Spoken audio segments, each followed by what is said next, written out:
বন্ধুরা, আমেলাবাদের নরেন্দ্র মোদী স্টেডিয়ামে দক্ষিণ আফ্রিকার বিরুদ্ধে সুপার 8-এর ম্যাচে ভারত যে ধরনের পারফরমেন্স দেখালো তা এক কথায় হতাশাজনক।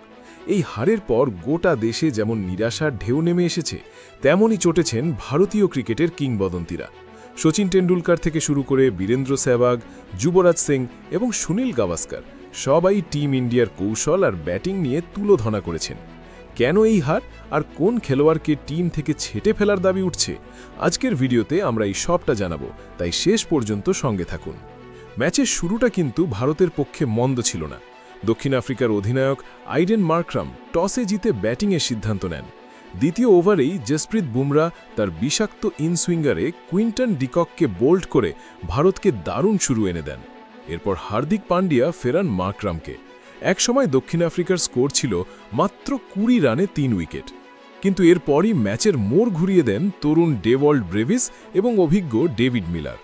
ব্রেভিস 45 এবং মিলার মাত্র 35 বলে 63 রানের বিধ্বংসী ইনিংস খেলেন। শেষ দিকে ক্রিস্টান স্টাবসের অপরাজিত 44 রানের সৌজন্যে 20 ওভারে 7 উইকেট হারিয়ে 187 রানের পাহাড় গড়ে তোলে দক্ষিণ আফ্রিকা। 187 রানের লক্ষ্য তাড়া করতে নেমে ভারতীয় ব্যাটিং তাসের ঘরের মতো ভেঙে পড়ে। প্রথম ওভারেই খাতা খোলার আগে আউট হন ঈশান কিষান। তিলক ভার্মাও মাত্র 1 রান করে প্যাভিলিয়নে ফেরেন। 5 রানের মধ্যেই 2 উইকেট হারিয়ে প্রবল চাপে পড়ে যায় ভারত। এরপর অভিষেক শর্মা চেষ্টা করলেও 15 রানেই তার ইনিংস শেষ হয়। অধিনায়ক সূর্যকুমার যাদব এবং ওয়াশিংটন সুন্দর কিছুটা চেষ্টা করেছিলেন, কিন্তু বড় শট খেলতে গিয়ে তারাও আউট হয়ে যান। মাত্র 10 ওভারের মধ্যেই 51 রানে 5 উইকেট হারিয়ে ভারত কার্যত ম্যাচ থেকে ছিটকে যায়। হার্দিক পান্ডিয়া এবং শিবম দুবে ক্রিজে থাকলেও রান রেটের পাহাড় ডিঙানো ছিল প্রায় অসম্ভব। এই হারের পর ভারতের প্রাক্তন ক্রিকেটাররা মুখ খুলেছেন। শচীন বলেন, এটা কেবল একটা হার নয়, এটা কৌশলের হার। ওয়ার্ল্ড কাপ জেতার ইচ্ছা থাকলে টপ অর্ডারকে আরও দায়িত্ব নিতে হবে। এমন দায়িত্বজ্ঞানহীন শট খেলে দল বিপদে ফেলা মেনে নেওয়া যায় না। সেহবাগ তার চিরচেনা মেজাজে বলেন, এটা ব্যাটিং নয়, এটা ছিল আত্মসমর্পণ। নাম দিয়ে ম্যাচ জেতা যায় না, পারফরমেন্স থাকতে হয়। অভিষেক শর্মাকে বারবার সুযোগ দেওয়া হচ্ছে, কিন্তু বড় ম্যাচে সে ব্যর্থ। ফর্মে না থাকলে বেঞ্চে বসিয়ে অন্য কাউকে সুযোগ দিন।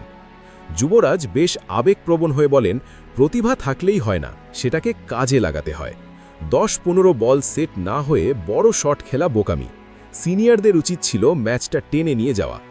গাভাস্কর সরাসরি ম্যানেজমেন্টকে তুলোধনা করে বলেন, চয়েস আর প্ল্যানিং দুটোই ভুল ছিল। হার জিত খেলার অংশ, কিন্তু লড়াইয়ের মানসিকতা কোথায়?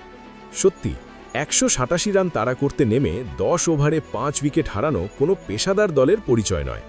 জিম্বাবুয়ে বা ছোট দলের বিরুদ্ধে রান করা আর বড় টুর্নামেন্টের চাপ সামলানোর মধ্যে যে পার্থক্য আছে তা আজ প্রমাণিত। এখন প্রশ্ন হলো, পরবর্তী ম্যাচে কি ভারত ঘুরে দাঁড়াতে পারবে, নাকি টিম কম্বিনেশনে বড় কোনো পরিবর্তন আসবে? আপনাদের কি মনে হয়, কোন খেলোয়াড়কে বসিয়ে কাকে সুযোগ দেওয়া উচিত? কমেন্টে আপনাদের মতামত অবশ্যই জানান। ক্রিকেটের এমন আরও আপডেটের জন্য আমাদের চ্যানেলটি সাবস্ক্রাইব করে পাশে থাকুন। ধন্যবাদ।